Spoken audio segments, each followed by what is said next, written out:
6 मंत्री थेट बाहेर आणि 6 नवीन चेहरे थेट मंत्रिमंडळात इन. दिल्लीच्या राजकीय वर्तुळातून सर्वात मोठी आणि धक्कादायक बातमी समोर येते.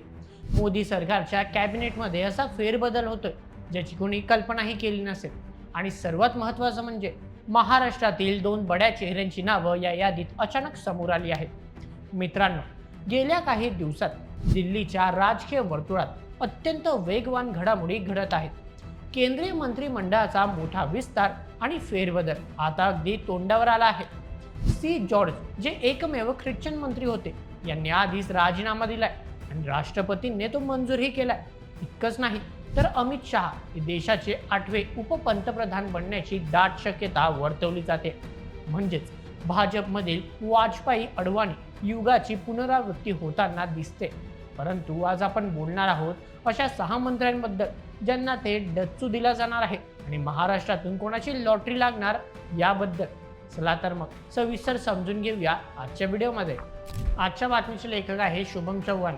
मित्रांनो, सर्वात आधी जाणून घेऊया की अशा कोणत्या 6 मंत्र्यांची विकेट पडणार आहे आणि त्यामागची कारणं काय आहेत ते. सर्वप्रथम धर्मेंद्र प्रधान, शिक्षण मंत्री. मोदींचे अत्यंत विश्वासू आणि गेल्या 12 वर्षांपासून मंत्री असलेले धर्मेंद्र प्रधान यांच्यावर टांगती तलवार आहे. याचं मुख्य कारण म्हणजे 2026 मधील नीट आणि नेट पेपर फुटीचे घोटाळे, CBSE बोर्डाच्या तपासणीतील घोळ आणि नवीन शिक्षण धोरणाच्या अंमलबजावणीतील विलंब. यामुळे सरकारला वारंवार बचावात्मक भूमिका घ्यावी लागली. द्वितीय, हरदीप सिंग पुरी, पेट्रोलियम मंत्री. माजी IFS अधिकारी हरदीप सिंग पुरी यांचं नाव थेट आंतरराष्ट्रीय पातळीवरील एप्स्टीन फाईलशी जोडलं गेलं आहे. राहुल गांधींनी यावरून संसदेत सरकारला घेरलं होतं. याच वादामुळे त्याची गंचिती होण्याची शक्यता आहे. तृतीय, रवनीत सिंग बिट्टू, रेल्वे राज्यमंत्री. पंजाबमधील हे मोठे नेते आहेत, परंतु त्यांनी स्वतः आगामी पंजाब विधानसभा निवडणुका लढवण्याची इच्छा व्यक्त केल्यामुळे त्यांना मंत्रिमंडळातून मुक्त केलं जाऊ शकतं. चौथं, पंकज चौधरी, वित्त राज्यमंत्री. उत्तर प्रदेशमधील भाजपचे ज्येष्ठ नेते. भाजपमध्ये आता कामराज मॉडेल लागू करण्याची चर्चा आहे, ज्या अंतर्गत मंत्र्यांना पदावरून हटवून पक्ष संघटना मजबूत करण्यासाठी पाठवलं जाईल. उत्तर प्रदेश 2027च्या निवडणुकीसाठी त्यांच्यावर संघटनेची जबाबदारी दिली जाऊ शकते. 5वं, हर्ष मल्होत्रा, सहकारी राज्यमंत्री. ते सध्या दिल्ली भाजपचे अध्यक्ष आहेत.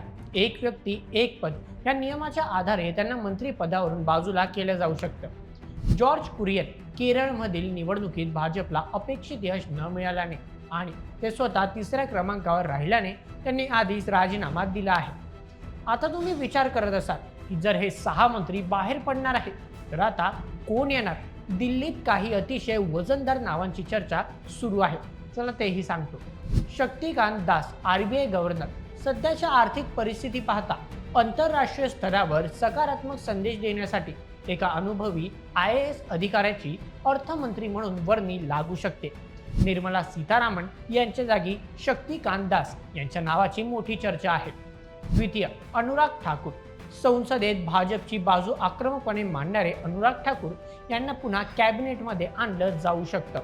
आगामी हिमाचल प्रदेश निवडणुका डोळ्यासमोर ठेवून हा निर्णय घेतला जाईल. तृतीय, VD शर्मा आणि तरुण चुग. मध्य प्रदेश आणि पंजाबमधील पक्ष संघटना मजबूत करण्यासाठी या 2 नेत्यांना संधी मिळू शकते. चौथे, राघव चड्डा, सरप्राईज एंट्री. आम आदमी पार्टी पक्षाच्या 10 खासदारांना सोबत घेऊन भाजपमध्ये येण्याची तयारी करत असलेले राघव चड्डा हे या फेरबदलातील सर्वात मोठे सरप्राईज असू शकतात. भाजप आपल्याकडे येणाऱ्यांचा कसा सन्मान करतो हे दाखवण्यासाठी त्यांना मंत्री केलं जाऊ शकतं. 5वे, अरुण गोविल.